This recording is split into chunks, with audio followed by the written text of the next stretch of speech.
Tonight on Creepy Canada, the brutal history of an Ottawa prison, tales of murder in Hudson, Quebec, flaming ghost ships in Mahone Bay, and more.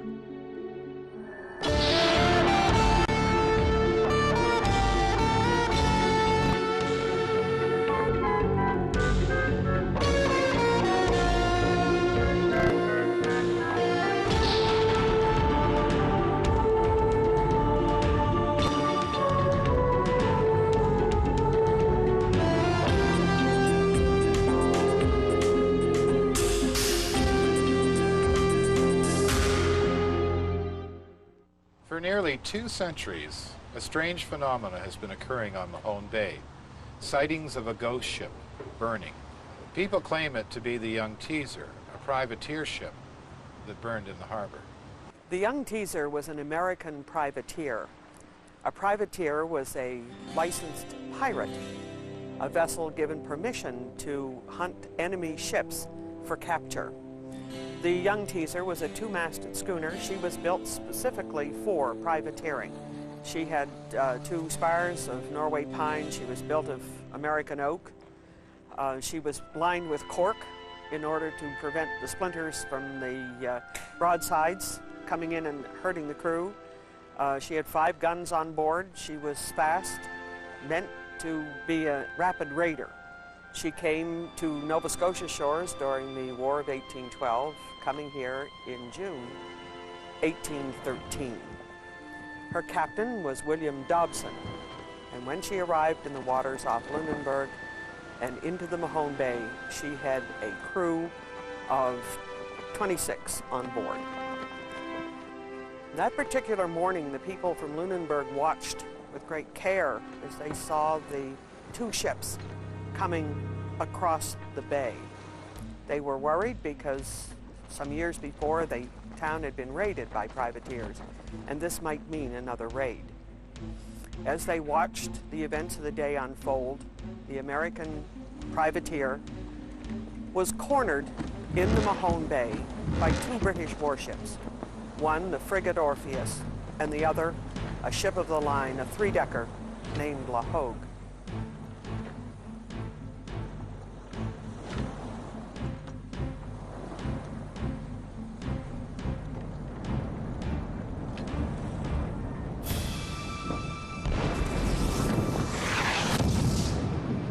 And Johnson gave his word that he would not again take up arms against the British.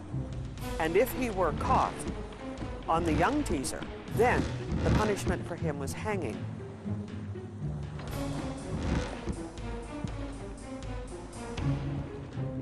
And they were hoping under the cover of darkness to slip out of the bay between Tancook and the Blandford shore. However, that was not to be, for La Hogue lowered 5 of her boats away, and they began rowing toward the Teaser. As the Teaser's crew saw the British ships coming, one in particular watched with great anxiety. Frederick Johnson had been the lieutenant of the Teaser. So he, more nervous than the others, went into the galley of the Teaser and took a coal from the stove and ran forward and threw it into the magazine. The powder magazine exploded and the ship burned into the night. Residents were horrified to see such a sight. It was shortly after this that residents sighted the Young Teaser burning in Mahone Bay.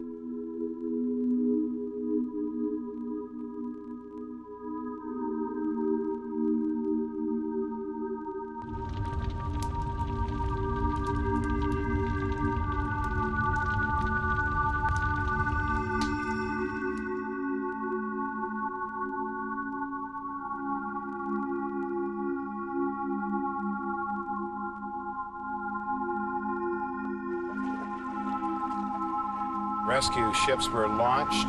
However, when they arrived on the scene, the Teaser was gone.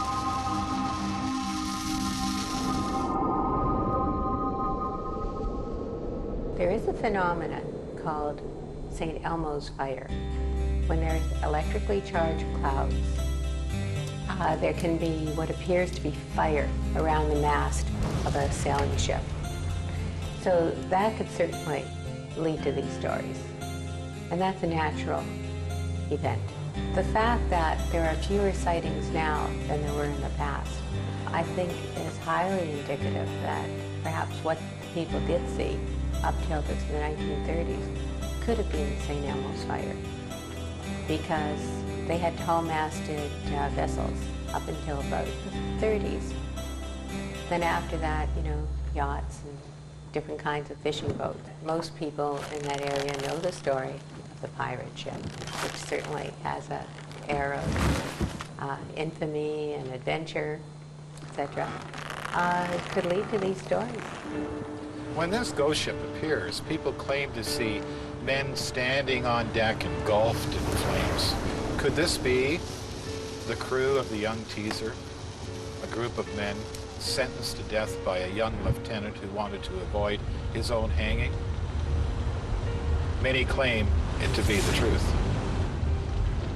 What a selfish man, this young lieutenant, commander of this ship, knowing that his own life would be taken, and yet he decided that everyone would die if he was going to. No wonder the young teaser appears burning on the horizon, and the crew standing engulfed in flames to this day. In 1939, my parents were walking along the western shore of the Mahone Bay and noticed a ship on fire on a June evening. They thought it was a pulp boat hauling pulpwood out of the mouth of the Gold River, and they stopped along with others and watched for 15 minutes or so, and some people prepared to launch a dory and row out to see if they could be of assistance. And all of a sudden there was just like a great explosion, but not a sound, and the whole apparition disappeared. When we had moved to Cheston, we knew the story of the teaser. And we were out for an evening stroll, probably close to dusk, around 8 o'clock in the evening, and we're just coming down around the foot of King Street in Chester by the Yacht Club, and my husband said, look out there, around Round Island there's something burning, and we stopped and we looked. First of all, we thought it was an island burning, or somebody burning bush or something, and we both realized it was a shape of a boat. Shape of a schooner. So when we watched it for a little while, we even knocked on neighbors' doors and got them to come out and confirm the fact that what we were seeing was what they could see. So it was kind of that's why it was such a thrill to think that there's the famous teaser. We watched it for about 20 minutes, and we called friends to take a look, and they saw the same thing that we did. In fact, they said that they'd been out in the whaler the next morning to see if they could find some remnants of burning, like some field on fire, or they could find no evidence at all. It would seem that the crew of the young teaser have decided in goodwill to save other people's lives.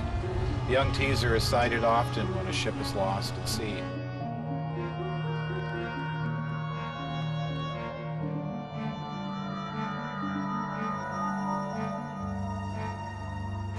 Lost ships follow this light to the safety of the shore.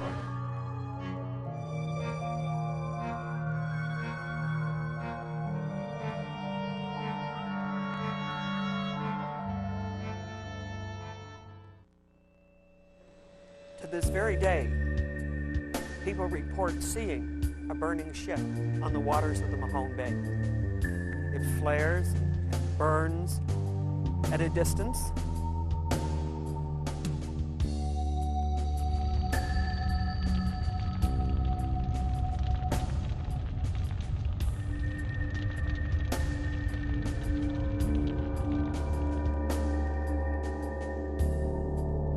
By the time that people go to investigate, the ship has vanished. There's no evidence of fire anywhere. And they have seen the ghost of the American privateer, Young Teaser. The Young Teaser continues to be an enduring story in the hearts of those residents along Mahone Bay. Each year they build a replica of the Young Teaser, hold a celebration, and set the ship on fire. It's a story that is being kept alive and may continue for the next 200 years. Niagara-on-the-Lake, Ontario, and Hudson, Quebec. Two beautiful, peaceful inns, but some guests who check out never leave.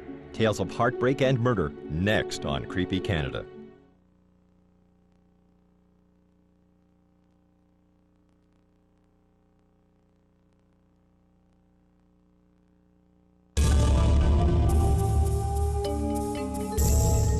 Niagara-on-the-Lake has been called the prettiest town in Canada. It is also the most haunted. During the War of 1812-1814, the town was invaded a number of times by American forces. American forces burned this town, many died, and their ghosts still linger to this day. People may not realize that General Isaac Brock had a love in his life. She was a lady. Indeed, Lady Sophie. Her family was well known and carried a title. However, General Isaac Brock, although well respected and fairly wealthy, was not the proper suitor. They met secretly, and during those times, you can only imagine the conversation they had. What would they do? Where would they go? Together they planned their future. Engaged to be married, it would all change on that fateful day during the War of 1812. On October the 13th, 1812, the American forces invaded Canada. General Isaac Brock, leaving Fort George with his forces, met the Americans at Queenston Heights. Brock led a charge up the hill. An American sharpshooter caught him in his sights. He fell mortally wounded. Still, he struggled to lead his men. Unfortunately, Brock died before he could see that victory of the day.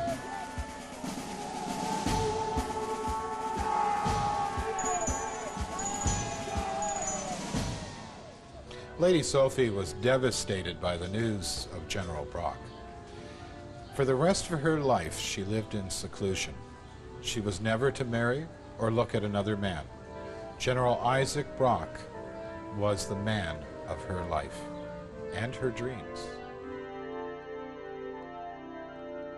Brockmore, where they had met and planned their life secretly, would be the last place on this earth that Lady Sophie would ever enjoy happiness. Each year, thousands of Canadians aspire to find some secluded, isolated destination to travel to. Everyone needs a little peace and tranquility in their lives. And Canadians these days seek out these beautiful local inns to stay in and enjoy the historic countryside while they're there. But few realize all the unseen spirits that are walking down sidewalks, looking out windows, and occupying rooms in the local inns. Historic Brockmore is haunted by two spirits. One is Sophia Shaw, and the other one is General Brock. And the two are there because they were lovers.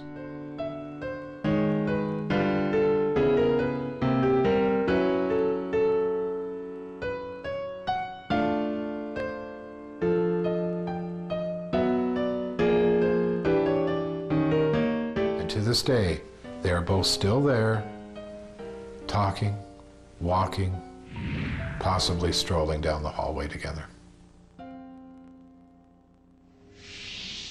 The Brockmore legend is a great story for generating a ghost story because it's got passion in it, it's got romance, it's got sadness, the whole thing. Now, this occurs in an old house. Again, lots of opportunity for strange sounds, lots of opportunity for imaginations to play tricks on us. And so if you go there knowing that legend, and if you happen to be suggestible, and especially if you would like to believe it because of all the passion and sadness and so forth involved, it leaves your mind like a canvas to be painted on by your imagination. You know, the sounds and the images and so forth of this old house can easily be combined in the suggestive mind to be the sound of Isaac Brock or the sound of his girlfriend. Or if you see a shadow walking across the rose garden, it's easy for our brains to interpret that as a person. And what person would it be? It would probably be one of those two because you've already decided it's a ghost. So it's very easy for our brains to fill out all the details based on, number one, expectation, number two, suggestibility, number three, a few ambiguous stimuli, sounds, lights, and so forth around the premises. Other guests report hearing music coming from the top of the stairs. It's not uncommon as well to hear doors opening and closing at night and mumbled voices coming from the hallway. Some people go there looking for ghosts. Some people go there anxious that they might see one. They don't want to see one. But anxiety and expectation together make it more likely that you'll interpret ambiguous stimuli in terms of the stories that you've heard. So it's not surprising that of all the people that move through a town like that every year, thousands upon thousands upon thousands, some will, in fact, go away saying they saw or heard ghosts. Today, guests staying at Brockamore have several paranormal experiences there. For example, a spirit is seen, people feel a presence there. One female guest recently staying in Lady Sophie's suite felt as if she was being followed. She was awakened to find a figure standing at the end of the bed. It was a woman wearing a long gown with brown hair. And indeed, it was Lady Sophie, looking at her with disapproval. It would seem that Lady Sophie is very jealous about another woman in her home called Brockamore.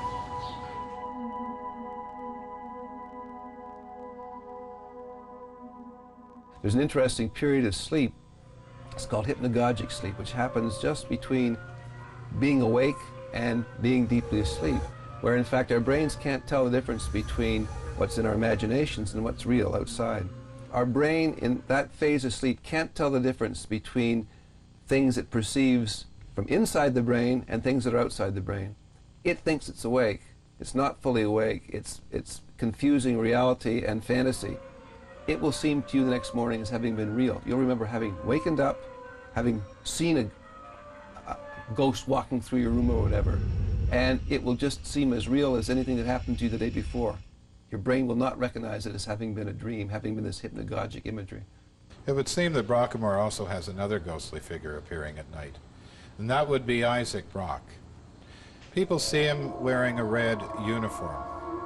Although he's fairly elusive, it's like a quick shadow that goes by out of the corner of your eye.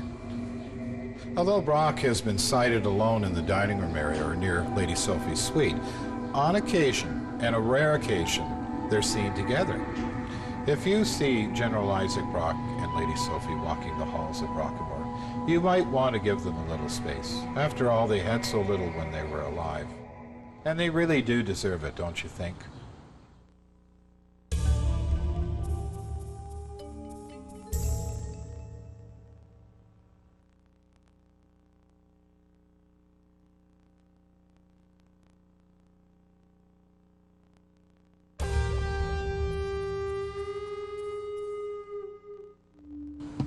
People wishing to experience historic Lower Canada might want to go to the Willow Inn in Hudson, Quebec. Every detail of this historic inn is well preserved, including an original staff member named Maud. The spirit of Maud died a bloody death in this inn. It was the 1830s. She was a loyalist to the British government, and patriots were talking about an uprising. My name is Mike Doby. I'm the owner of the Willow Inn here in Hudson, Quebec, and have been since 1982 when I purchased the inn at that time. Maud Kirkbride was a servant here at the Willow when it was a boarding house, when it was owned by Francois Xavier Desjardins. Mr. Desjardins was a sympathizer with the Patriots who were about to start a rebellion in this part of the country. Maud was well aware that the owner of the inn leaned towards the Patriots, and in the basement was the answer: guns, ammunition.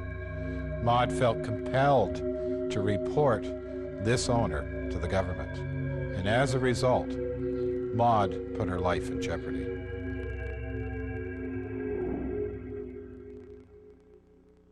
Willow was subsequently raided by the militia here. All the weapons were confiscated.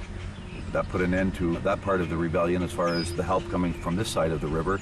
The Patriots weren't happy with Maud's actions. Revenge was the key word.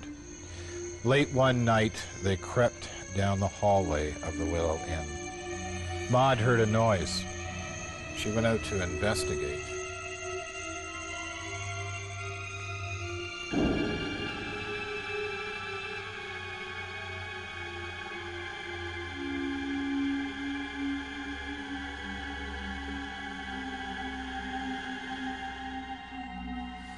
And then she was brutally stabbed to death by the Patriots.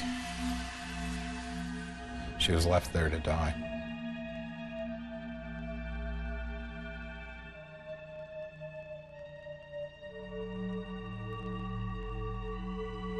The murder was never solved, and no one was ever brought to justice for the murder. As a result, her spirit remains here today. An untimely death is one very good reason for a spirit to remain behind. And Maud may feel that she needs some form of revenge. Shortly after taking over the Willow, the first summer, we had a number of different guests staying here. One guest who was staying in room 6 experienced Maud's spirit.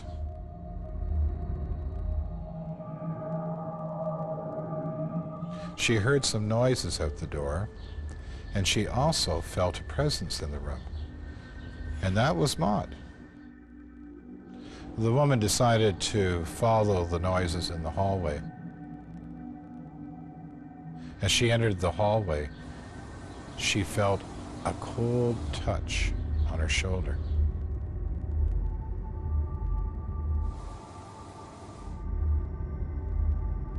The guest was so uncomfortable, feeling a presence like she was being followed in the inn. She went to the management to complain. She was quite disturbed about it. She was even more disturbed when she was told the story about the ghost, which she wasn't previously aware of. She was quite angry. She wanted that information before she ever got booked into room 6. Room 6 seems to be the center of activity in Willow Inn, but there's another odd slant to this story, and that is a wheelchair that seems to take on its own personality. For a time during Maud's life, she was confined to this wheelchair. The wheelchair's been there since 1830. People sense a presence around this wheelchair. The wheelchair has been here forever. I've spoken to the past 3 owners of the Willow going way back, and the wheelchair was here. It seemed to be a part of the Willow, and they are pretty sure that it was Maud's wheelchair at the time. In the fire of 1989, the wheelchair was up in one of the rooms. It was just used more as decoration and to keep the folklore alive. And that room was gutted. The beds were burned. Everything was burned in the room except the wheelchair. And the wheelchair didn't have a mark on it. It is not uncommon to hear stories about objects being possessed by a spirit, for example, a lamp or a mirror. Often a spirit is attached to these objects, so unless the object is buried with that individual, there'll continue to be activity around it. One guest who had stayed at the inn had the ability of second sight. He might not have been aware of it at the time, but he felt something or someone trying to communicate with him.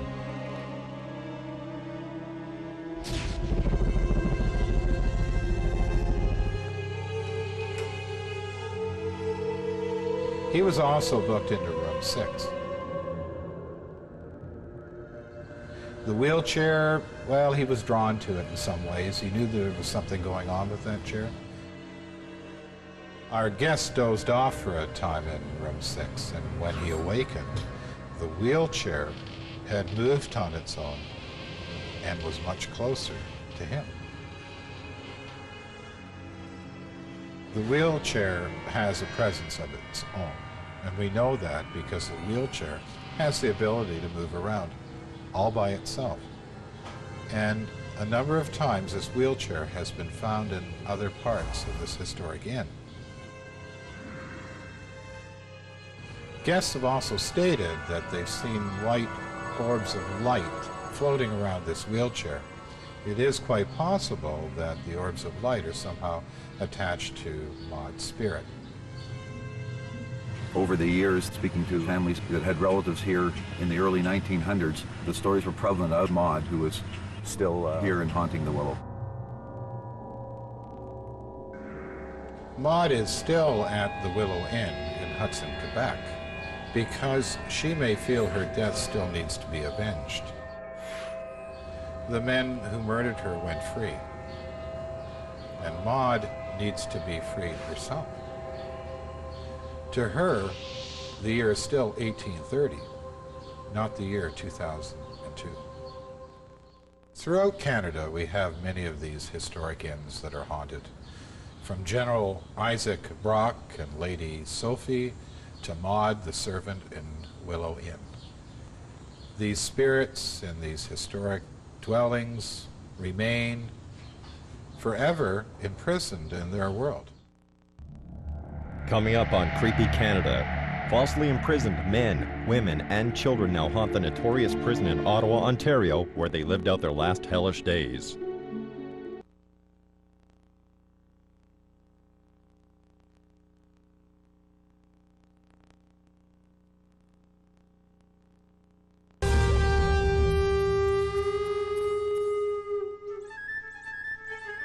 The Ottawa County Jail was built in 1862 to house criminals in the Ottawa District.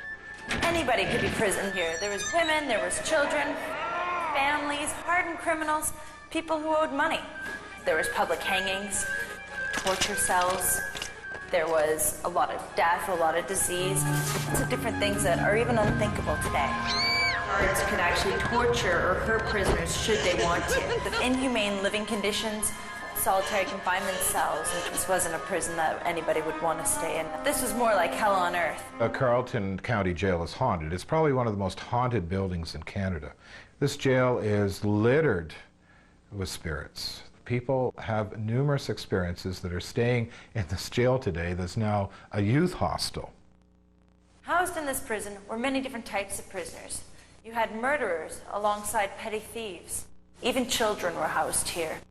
Children were placed in jail as a result of theft, and often when families didn't pay their debts, the whole family was incarcerated in the jail. I mean, there's a lot of stories about people hearing children crying, people hearing children speaking, maybe songs, stories, things like that. The need to have a women's prison solely in this prison was needed. So they converted the 9th floor, which was once for a couple of years the hospital, into a women's prison. The majority of the women staying there were prostitutes being taken off the streets and put into this prison. Some people believe that the legacy of all this human suffering still remains within the prison today. Some people even believe that it may be haunted as a result of all the different things that happened here. This place actually had a number of different things happening in the prison all the time. Even public hangings happened here. Canadians have always been fascinated with crime. And at one time, thousands would participate by attending public hangings in this country. One of the most famous people who were hanged at the jail was Patrick Whalen. And Patrick Whalen was accused of murdering Thomas D'Arcy McGee, one of the fathers of Confederation. And Patrick Whalen, when he was hanged on February the 11th, on the 11th hour of 1869, 5,000 people watched Patrick Whalen swing. So, believe it or not, Patrick Whalen believes he was innocent. And that's why he stays there. Okay, this is death row. And this cell just here is a cell where Mr. Patrick James Whalen spent 10 months awaiting his execution along with his own personal guard, Mr. John Lyle. On the day of his execution, he would be taken out of here and accompanied with his guard and the prison warden and a clergyman all the way down to the gallows, taking what we call the walk of death. When you get down to the gallows, you'll stand in front of the trapdoor and the priest will read you your last rites. On the words, "May God have mercy on your soul," you'll step back onto the trapdoor and hang to your death. Mr. Whalen did not actually hang on these words. He hung on his own personal speech, which goes something along the lines of, "I forgive all those who have wronged me. I forgive all those I have wronged. God save Ireland and God save my soul." And on those words, he stepped back and hung to his death.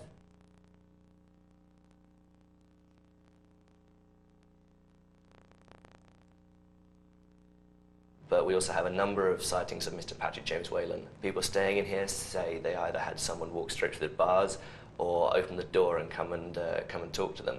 The description we take always matches that of Mr. Patrick James Whalen. The reason that Mr. Patrick James Whalen haunts the place, they say, is that firstly, the date he was hung. He was hung at 11 o'clock on the 11th of February 1869. Superstition dictates that you are to be hung at the 13th hour of the 13th day of the month. Therefore, Whalen was 2 hours and 2 days too early. Such was their haste to get it over and done with. Secondly, he was buried with his noose around his neck, something that, again, superstition dictates is not to happen, as the noose is to be burnt. Thirdly, he is buried on prison property, which is now hostel property. And keep in mind, those that were hanged, they were not allowed to be buried in a holy cemetery. There has been stories of people say they see a figure in the cells. Some people say that they think it's another hostel or somebody staying here until he walks through the bars.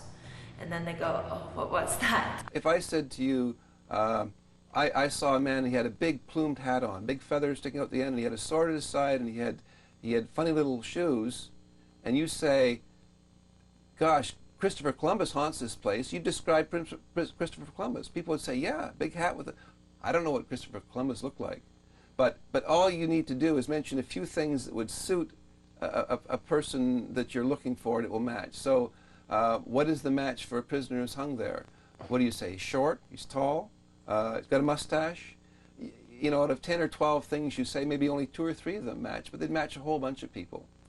But it's very easy for people to say, oh, this is a direct hit. Yeah, I find when I walk on death row, you know that feeling you get with the pigleys on the back of your neck? I always get that. People report having felt cold spots here. They say the cells are colder, some areas are colder. I find this whole floor to be a lot colder. The prison gets quite warm, but for some reason, death row is always much colder than the rest of the place. In 1862, I'm sure you can imagine that the medical field wasn't nearly as advanced, and disease inside of the prison was rampant. Epidemics flew through here like never before, and downstairs in the basement was the quarantine area. Funny enough, it's actually right next to the prison kitchen. It was in this area that anybody suffering from a disease that could be contagious was sent down. They were usually sent there to live out their final days before dying of whatever disease they had. When they built the bridge next door to the hostel, they actually found mass burial sites. Hundreds of people thrown into a pit. It was believed, or it was said, people from the prison, anybody who died here, they might be just wrapped in a blanket and thrown into this pit. One of the reasons that they think the hauntings occur here is actually because of these mass burial sites out in the back courtyard. The injustice of it all to so many people. Next door to the hostel, there's a courthouse. And it was in that courthouse that prisoners would have been sentenced to whatever they were sentenced to. They'd be brought underground and up by the solitary confinement cells. This was done on purpose. The prison was designed so that anybody entering the prison would have to see the kind of torture that other prisoners endured. It was a warning sign. You misbehave, you'll end up in the solitary confinement cells. They have an area in the jail they called the Hole, and this is where prisoners would be taken for 6 months at a time. And even when you tour the Hole to this day, you can see little etchings on the floor where they had grabbed something in order to make a mark on the floor of the prisoners. And many of them died in the Hole. And to go into the Hole yourself today is quite an eerie experience. Downstairs near the solitary confinement cell, I know that I almost always feel that there's somebody always behind me, and I do quick looks behind me to see who's there, and there's never anybody there. Other people say that they've seen people, that they've heard footsteps. That whole area downstairs, people have said they hear screams, that they hear crying, anything like that, doors being slammed. All sorts of crazy things happen down there. I don't think a particular age group, such as older teenagers, would be any more susceptible than adults. Of course, younger teenagers and children are much more susceptible to their imaginations and to suggestibility. But if you take the group that's going through the Ottawa Youth Hostel, they're probably, most of them are late teens. Now, they may be more susceptible not because of their age, but because of their outlook on the world. Many people who stay in youth hostels are trying to seek adventure and opening all kinds of doors to different belief systems. And that may make them more susceptible. They may be more rejecting of sort of the conservative approach to the world, that everything can be explained normally, and they're interested in finding all kinds of new levels of meaning. So that may make them more more prone to experience ghosts by misinterpretation of normal things around them. Well, there's a back stairway in the jail that's connected to the governor's house. But back in the 1970s, when they were restoring the jail, they found an inscription on the wall going down the stairs. And the inscription read that I am a vampire and I will feast on your body. If you want to find the way of the path, you need to climb 94 or 95 stairs and you will find a book at the top of the bookshelf. There is a story about the side staircase, which is known as the secret staircase. And there was an inscription on the wall, an inscription about vampire ghosts. Now, the story goes is that one of the children, one of the warden's children was on his way out to school, and it was a vampire ghost. I mean, we're not talking blood-sucking ghosts. These types of ghosts are ghosts that prey on the weak, the young, the sick, the old. Anyways, and that this child was out to school one day, and that this ghost actually possessed the child. This child being young, this child being ill. And he got sicker and sicker. And they were able to tell from little things that he did that this was not normal. This child never really, I mean, he was an active, loving, happy child until one day things switched. And that this little poem was written in the side staircase.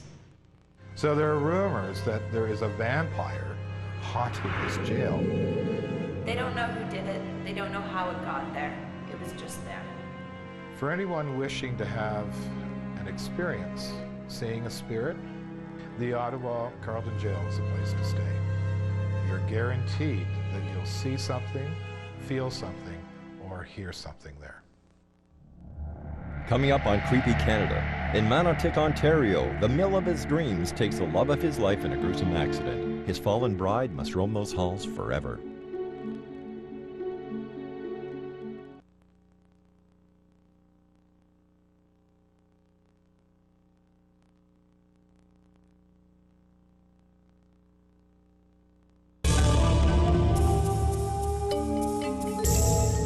In 1859, a Canadian entrepreneur opened Watson's Mill, which became the lifeblood of the community. It was the fruition of a dream, but a tragedy ended it all, one horrible day, and began one of the strangest ghost stories in Canadian history.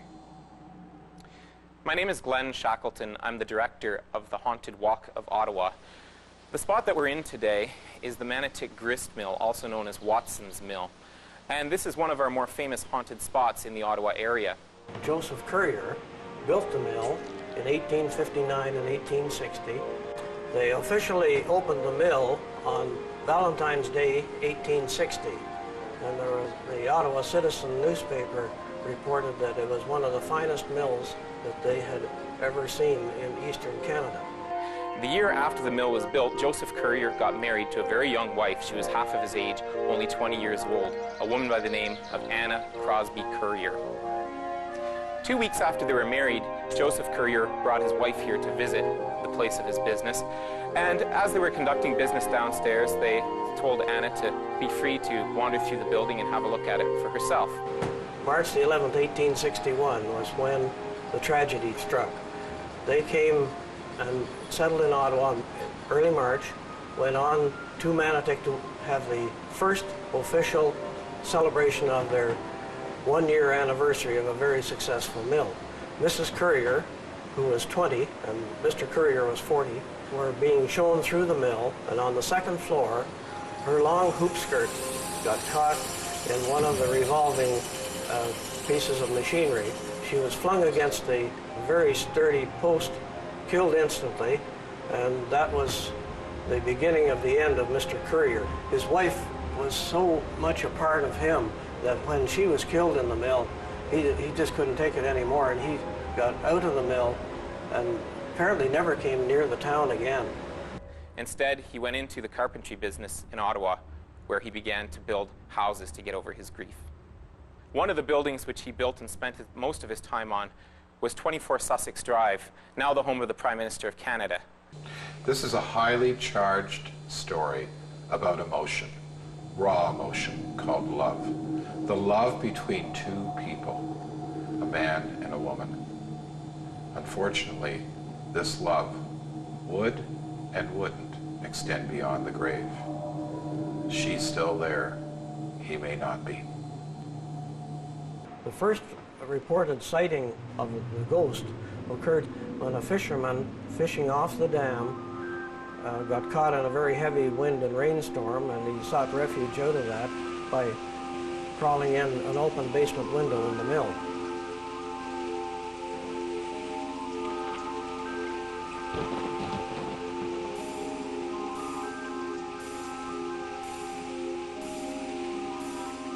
Was sleeping on the first floor.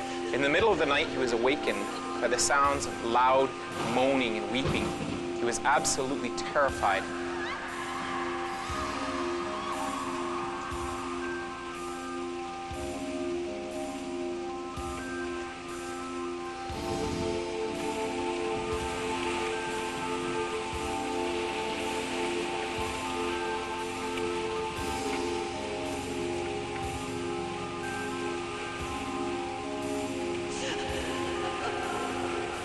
But he spent the entire night huddled in fear on the first floor.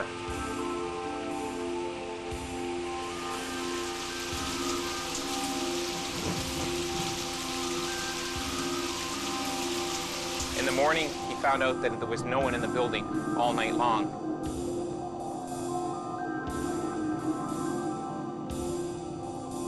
He could have only heard the ghost of Anne Currier.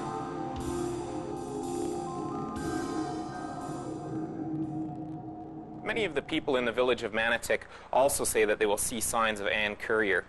They see her moving from window to window, looking down upon them. As well, some local children who have been by the museum at night say that they will see a woman dressed in period clothing who stares down from the window on the second floor down towards them, looking very sad. Sounds occasionally are heard coming from the third floor as well, not only by the staff who work here in the museum, but also by people who happen to be walking by the museum at night. They say they will hear sometimes the sound of crying or sobbing. At other times they will hear a mournful wailing or other sounds of that nature. There has never been any explanation for these sounds, as the museum is closed at night, and on many of these occasions it was certain that there was no one here. Everyone that comes in knows the story of the dead bride and of the mill. And there's a lot of moving equipment that makes noises. There's a lot of sounds that come from the moving water. And a building like that would be creaking all the time. So obviously it has a bit of an eerie feeling. But sometimes when a dramatic death occurs and there's a lot of grief, that it's almost as if a building picks up all these vibrations, the same as a record picks up the vibrations of the singers. In a way, it's almost as if someone who is a receiver and highly open to the psychic comes into a place where a traumatic event occurred. They become almost like the needle and have the thing go around again and happen. It's not necessarily that there's a ghost living in the place. It's just that perhaps the event was seeped and recorded into the walls. Some psychics claim that there are male presences as well here in the mill, and that Anne Currier is not the only ghost at Watson's Mill. They say that there are several male presences right here on the third floor. They say that these are hostile, malevolent spirits. Many people will hear banging or footsteps, and staff here at the museum also find that heavy equipment has been moved around in the attic when they're absolutely certain the building has been empty. Perhaps these male spirits are the souls of lost workers here at the mill who are trapped still here in the attic. Work in those days, of course, in a mill of this sort would have been very dangerous. It's extremely likely that many would have lost their lives in the process of working here in the mill.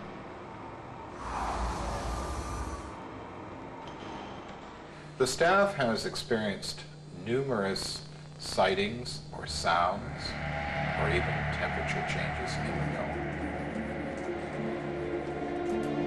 One employee in particular would hear voices, and this led her one day to go down into the basement.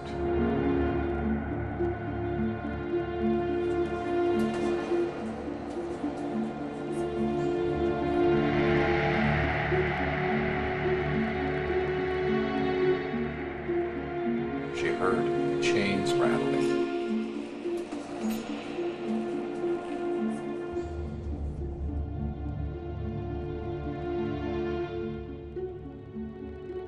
The temperature dropped,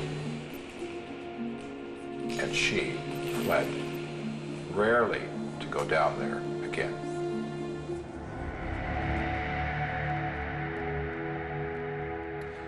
Watson's Mill is still run as a museum, so it is a place that anyone can visit. It has a terrific ghost story and quite an interesting history and is well worth a stop. Watson's Mill remains the same as it did the day Anne died. Love has kept Anne chained to the place she died. Anna still awaits the day of freedom to join her husband. And perhaps one day she may.